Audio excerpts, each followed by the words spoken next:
Un large sac de cuir en forme de citrouille. C'est sur cet adversaire virtuel tenu par son entraîneur que Jean-Marc Mormec frappe inlassablement à l'entraînement.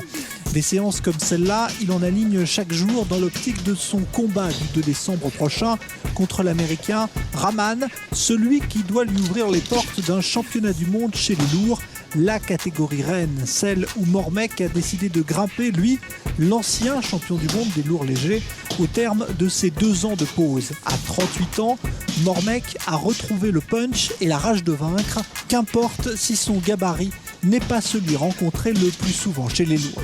J'ai pris du poids et maintenant je me suis stabilisé, je pense à un poids.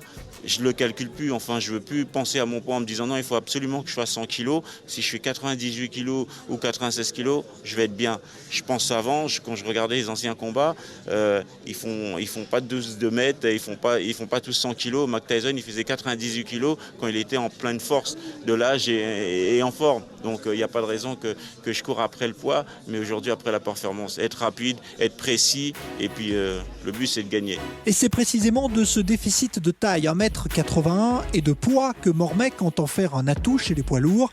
Pour cela, il a fait appel à un préparateur physique issu de l'athlétisme.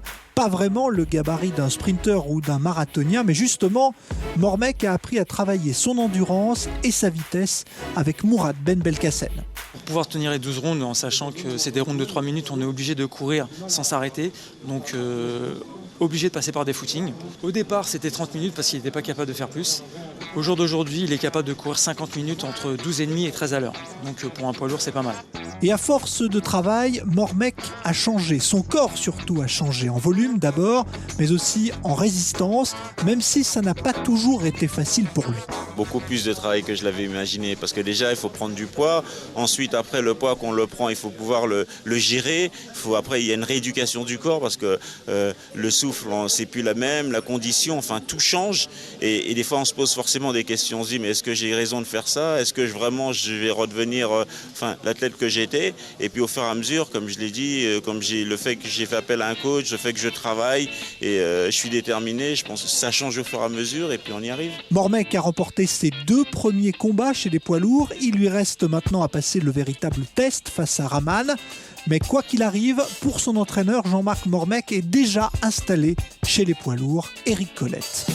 Il a appris que les poids lourds ne boxent pas aussi vite que les lourds légers, ne se déplacent pas aussi vite.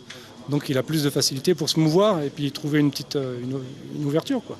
Quand vous avez affaire à un grand boxeur qui reste dans l'axe et qui n'a aucun besoin de désaxer puisqu'il est inatteignable. Donc c'est à nous de s'avancer vers l'adversaire en désaxant, quoi, en passant sous la garde. Donc ça demande des contraintes physiques, quoi, parce qu'il y a plus de mouvements à faire et puis après il faut remiser derrière.